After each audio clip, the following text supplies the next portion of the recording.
Okay, let's talk about that feeling. That familiar knot in the stomach. The calendar flips, the due date's passed, and you realize you've missed a loan payment. Yeah, that moment hits hard. Panic often sets in. Right. A feeling of just lost control. But okay, stop right there. Exactly. Because here's the electrifying truth. A missed payment isn't like a financial death sentence. It's actually a trigger. A potent one. Yeah, an immediate trigger for strategic action. It's a moment to build real financial muscle, some resilience. So our mission today, give you the tools, the knowledge to turn that vulnerability right back into control. And we've really dug deep for this. We've gone through a massive stack of sources, expert financial guides, economic research, tactics from people who've actually been there, done that with debt recovery. And we've distilled it all into a clear 3-phase action plan. Think of it as your shortcut to mastering this situation. And it's so important to get the mindset right here. The default is often just scrambling, reacting. But the best strategies show this is the moment to pivot. Move from just reacting to proactively building your financial, empire, basically. Well, like building blocks. Exactly. It reminds me of that Dave Ramsey quote, "Debt is normal, be weird." Huh. Be weird. I like that. Being weird here means taking decisive control when most people might just, hide from their lender. Ghosting them, yeah. So we've broken this deep dive down into 3 really actionable phases for you. First up, navigating the immediate storm. That's about seizing control right away. Okay. Then we shift gears to become a negotiation ninja. This is where you strategically shrink the debt itself. Nice. And finally, phase 3 is all about building your long-term fortress for, lasting financial security. Got it. Okay, then focus on immediate action. Let's start there. Phase 1, the immediate storm. All right. When a payment slips, time is, it can be your best friend or your worst enemy. Right, it really can. Delay is costly. Interest, fees, they stack up fast, like a thief in the night, kind of. Yeah, okay, let's unpack this. So action 1, the very first step, you're saying, is dialing the lender. Absolutely. Highest leverage move you can make. And the key is, don't ghost them. Do not ghost them. Our sources all agree. Call within 24 hours if you possibly can. Okay, and when you call? Be honest. Explain why it happened. Maybe a job loss, a sudden medical bill, but do it without sounding, defensive or making excuses. Right. Just the facts. Exactly. Because remember, lenders are businesses. They fundamentally want the repayment. Dealing with repossession or default, that's a logistical nightmare for them. Okay. So they'd rather work with you. Pretty much. And you need to know about timing windows. Most loans have a grace period, right? Usually, yeah, like 10 or 15 days. Typically, yeah, 10 to 15 days. Make the payment within that window, and usually you avoid that hit on your credit report. Okay, crucial. But what if you're past that? Then the conversation shifts. It becomes about damage control, getting some temporary relief. You'll want to ask about deferment or forbearance. Deferment, forbearance. Okay, break those down. Sure. Both let you temporarily pause your payments, usually for something like 3 to 12 months. Those missed payments then get tacked onto the end of the loan. It buys you breathing room. Okay, that sounds helpful. But is there a catch? If I pause payments, what's the hidden cost? Yep. Why would a lender just let me do that? That is the absolutely critical question. And here's the strategic caveat you have to understand. For some federal student loans, the government says they have to offer forbearance or deferment. Okay. But for almost all private loans, think mortgages, car loans, personal loans, while you pause payments, the interest typically keeps accruing. Okay. So the relief is temporary, but the debt still grows. Exactly. You get that 0 monthly payment for a bit, which feels great, but your total loan balance is actually going up because that interest gets added back to the principal. Oof. So it's a lifeline, but maybe an expensive one if you're not careful. Precisely. You need a plan to use it wisely and get back to payments as soon as you can. Got it. So during these calls, these stressful calls, documentation, you mentioned that. Yes. Absolutely vital. Keep a debt war journal. Debt war journal. Sounds intense. Well, it kind of is. But it's not just scribbles. It's your legal safeguard. Write down everything. Who you spoke to, get their name, the date, the time, every single promise or term you agreed on. Why is that so important? Because if later on the lender tries to say something different or disputes the terms, your detailed notes are your evidence. It's like Jane Bryant Quinn said, the squeaky wheel gets the grease, but the polite squeak gets the oil change. Documenting politely but firmly is key. Right. Okay. So call made, documented. What's next? Assessing the damage. Exactly. Let's look at the immediate impact. A single payment reported 30 days late, that can seriously drop a good credit score. How much are we talking? We're talking like 60 to 100 points instantly. Oh, okay. That's a lot. It is. So, action 2. Check your credit report right away. You can get it free every week now from annualcreditreport.com. No cost. Weekly? Didn't used to be that often. Nope. Used to be annually, but they changed it. So check it weekly. You need to see what the lender actually reported, if anything yet. Okay. And here's something fascinating from Experian data. 35%. That's more than a third of borrowers who proactively call their lender right after missing a payment.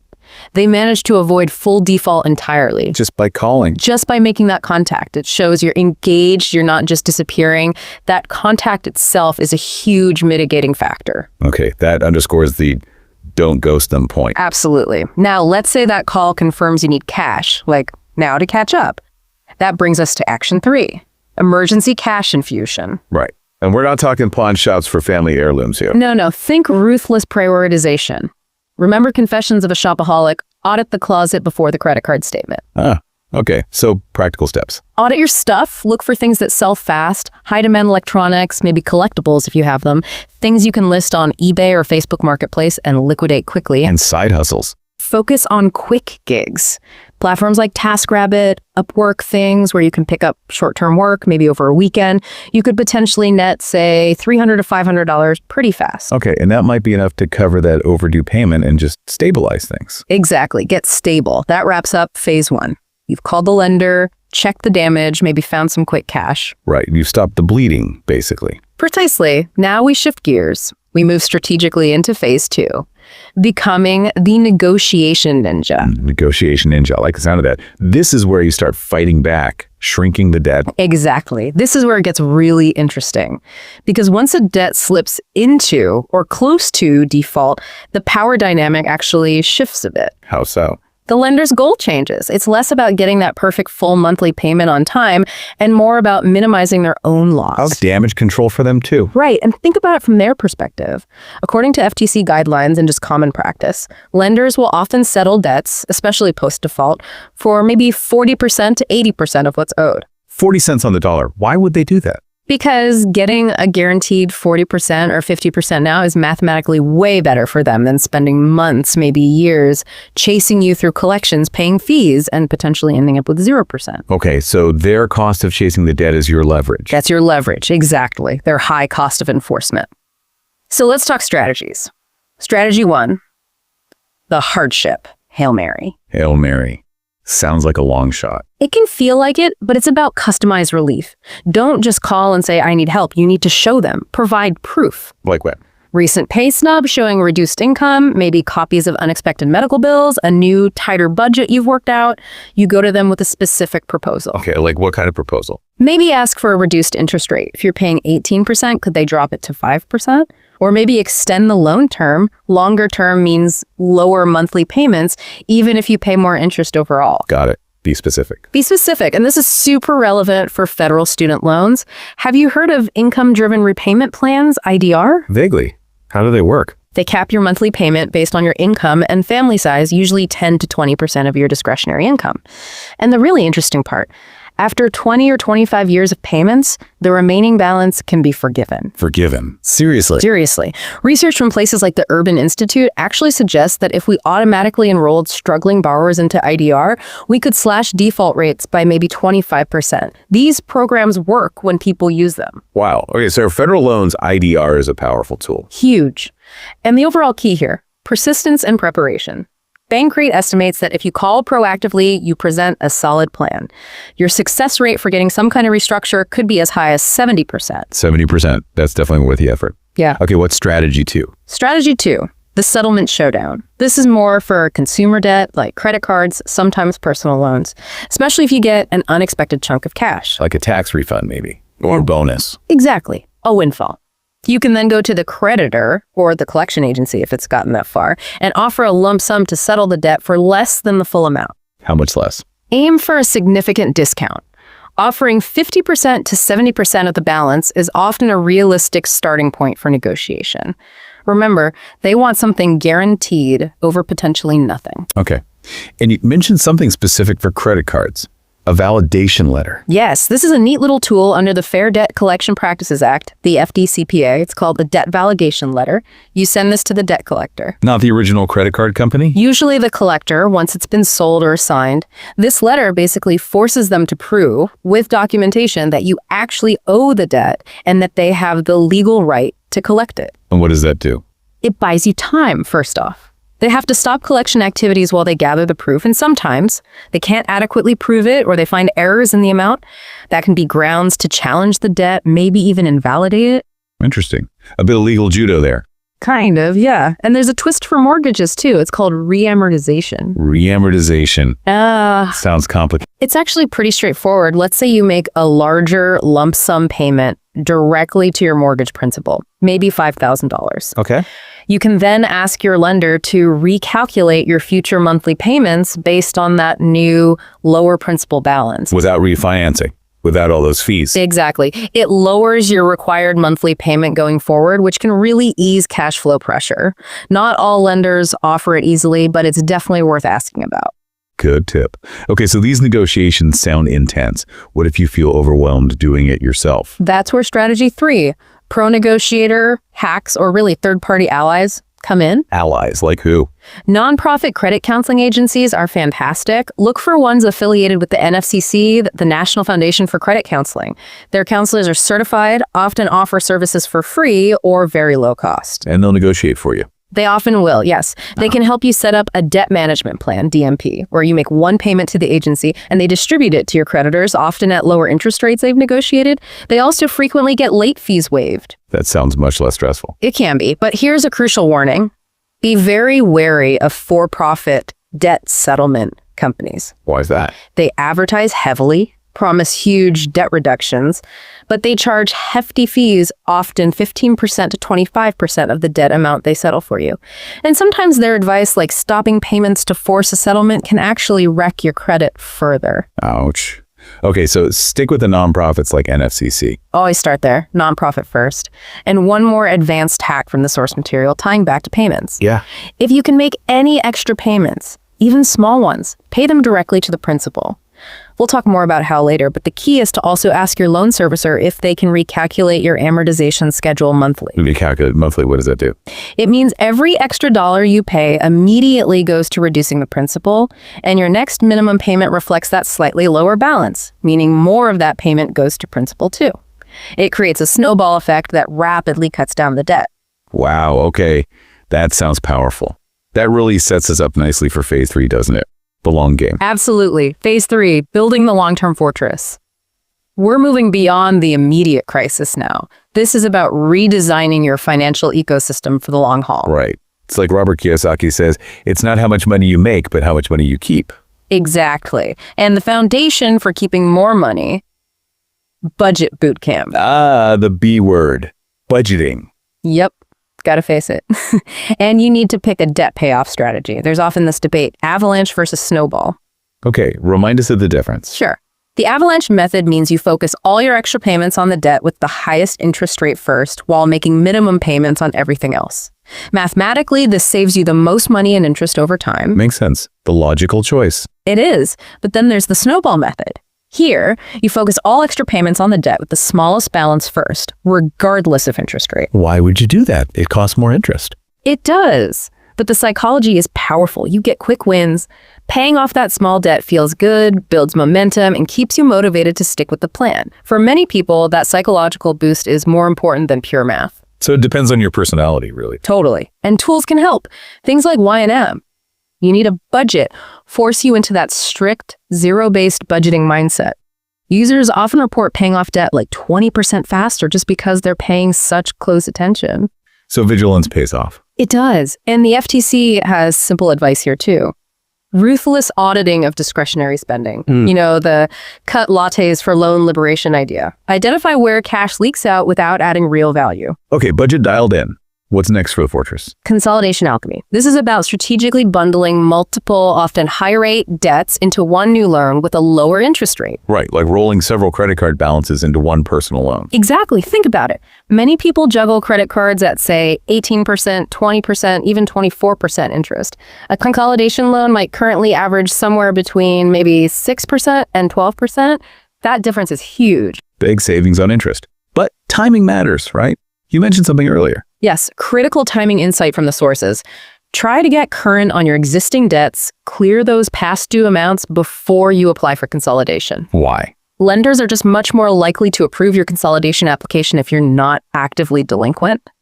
Getting current first eases the immediate pressure and improves your odds of getting that lower rate loan to cut the long-term interest bleed. Smart. Okay, consolidation. Yeah. Then what? You mentioned extra payments earlier. Yes, the principal-only power play. This is so important, yet so many people miss it. When you send any extra money towards a loan, you must specify that the extra amount should be applied principal only. Write it in the memo line of the check. Use the specific option if paying online. What happens if you don't? Often, the lender will just apply it towards your next month's payment, essentially letting you pay ahead, which means a chunk of that extra money just goes to future interest, not to actually reducing the core debt faster. It kind of defeats the purpose. Wow. Okay, so that little instruction principle only makes a huge difference. Massive difference. Let's run some quick math. Say you have a $10,000 loan at 10% interest. If you pay an extra $100 each month and specify principal only, what happens? You could save around $2,000 in total interest and pay off the loan about 2 years earlier. Just from that $100 extra in one instruction. Exactly. That $2,000 is wealth you've just kept in your pocket, not given to the lender. It's a powerful administrative action. Okay, that's a serious win. Yeah. Now, thinking really long term, what about the credit score damage? Does that ever go away? It does. This brings us to the 7-year Phoenix Rise, or maybe the credit rebuild ritual. 7 years. That sounds like a long time for a mistake to follow you. It is the standard reporting time for most negative items, yes. A missed payment can stay on your report for 7 years from the date of the first delinquency. But here's the hopeful part. Its impact fades over time. Oh, okay. So it hurts less as it gets older. Much less, especially if you're building a positive payment history afterwards. Consistent on-time payments are the single best way to rebuild your score. NerdWallet analysis suggests that the major score drop from one missed payment can often be largely recovered within maybe 6 to 12 months if you maintain flawless financial behavior from then on. 6 to 12 months. That's much faster recovery than I thought. It requires vigilance, but yes. Yeah. And you can accelerate it. Consider getting a secured credit card. How do those work again? You put down a cash deposit, say $300, and that deposit becomes your credit limit. It's very low risk for the lender. Because they already have your money. Right. But for you, it's a powerful tool. Use it for small purchases, pay it off in full every month. That positive payment history gets reported to the credit bureaus and can boost your score significantly, sometimes 50 points or more within just a few months. It shows you're rebuilding responsible habits. Okay, so the damage isn't permanent if you take action. Definitely not. It's a phoenix rise from the ashes, truly. Yeah. And synthesizing all these phases, it really comes down to internalizing the mindset of financial masters, doesn't it? Yeah, like the quotes you mentioned earlier. Exactly. Dave Ramsey's idea. Wealth is not about having a lot of money. It's about having a lot of options. Control creates options. Or Warren Buffett's constant caution about leverage being borrowed money. This whole deep dive is about intelligently reducing that risky leverage. Right. Taking control back from debt. And the big picture lesson, maybe from things like The Big Short or even Kiyosaki's Rich Dad, Poor Dad, is that financial problems, even big systemic ones or personal ones, rarely come out of nowhere. Foreclosures, defaults, they are often forewarned. Vigilance and proactive steps are the antidote. They're not fate. Okay, so we've covered the 3 phases, the immediate storm, negotiation ninja, long-term fortress. You've essentially given everyone a playbook. That's the goal. You're not just, chipping away at a loan. You're strategically rewriting your financial story, your legacy. That missed payment, it wasn't the end. It was just the spark, the catalyst that forced you to build a stronger financial fire. Well said. But knowledge isn't enough. Right. You have to make it actionable. We really urge you, revisit that debt war journal. Yeah. Track your progress weekly, even daily at first. Keeping the momentum. Yeah. And schedule a quarterly date with your finances, like a financial review day. Check your budget, track your debt reduction, review your credit report, Make it a habit. and celebrate the milestones. When you pay off a debt or hit a savings goal, but celebrate with non-debt rewards? Okay. Yeah. Maybe you plan a challenging hike, cook a fancy meal at home. Don't go on a shopping spree. Right. Don't reward debt reduction with more potential debt. Okay, so final thoughts. Something provocative for people to chew on. Yeah, what's on the horizon? Well, think about technological disruption. It's coming for debt management too. By, say, 2030, it's not crazy to think AI tools, robo-advisors might be able to automatically negotiate debt for you. Whoa. How? Imagine AI analyzing your financial situation, identifying the optimal hardship programs you qualify for, maybe even running settlement negotiations with lenders' bots based on predicted success rates, maximizing your outcomes automatically. It's mind-blowing. So how do we prepare for that? Stay plugged in, keep learning, follow reputable financial news, maybe join online communities like Reddit's personal finance. It has like 15 million users constantly sharing updated tactics, or listen to shows like Planet Money. Anticipate how the tools for control are evolving. Fascinating. Okay. The future of debt management might be automated help. Could be, but the principles remain the same. Right. The path we laid out today. It's clear. Act decisively now, master these strategies for tomorrow, and you really can secure your financial future, always. So what's your first move going to be? The world bends to the bold, right? You've got the tools now, go claim that control. Go claim your empire.